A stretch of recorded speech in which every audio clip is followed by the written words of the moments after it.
ہن تیاری کی تھی ابراہیم علیہ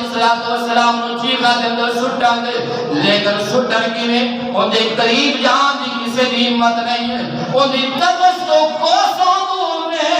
ہن شیطان آیا۔ قوم نمرود دے کول شیطان آیا، شیطان اپنی اصلی حالت چاہتا دے کدی قوم ویکھ نہ سکتے، شیطان اپنی اصلی حالت چاہتا قوم شیطان دے قریب کھلو نہ سکتے، ڈر کے دور چلی جاندے، قوم ڈر دے نہ انہوں پہچان سکتے، لیکن شیطان کیویں آیا؟ صوفی بن کے آیا، حاجی بن کے آیا،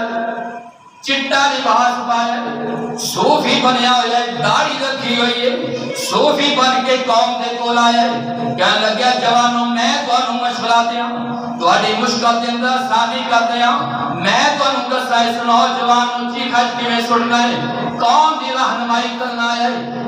صوفی ہے لیکن ہے شیطان ہے۔ جس وقت قوم دے کول آ کے مشورہ دیتا، قوم نے دسیا بابا بڑا چنگا ہے، اے بابا بڑا شریف ہے، اے کوئی چنگا مشورہ دے گا، انہیں شیطان نے بابا بن کے صوفی بن کے مشورہ دیتا، کہنے لگیا اے میری قوم ایک پہاڑ دی بلندی تے مجریک بناؤ،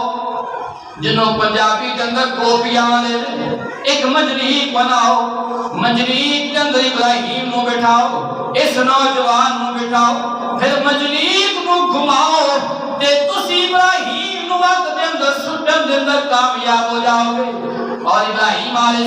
السلام نو مجریک کے ذریعے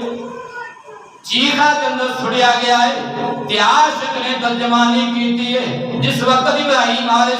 السلام سٹن دے واسطے تیاری کی جا رہی ہے، یہ تو عقل بھی آ گئی ہے، یہ تو عشق بھی آ گیا ہے، عشق تے عقل دا دونوں دا آپس اندر مکالمہ ہویا ہے، بحث ہوئی ہے، بحث کے اندر میں نہیں جانتا لیکن شاعری کے اندر نقشہ کتنا آپ نے فرمایا عقل تے عشق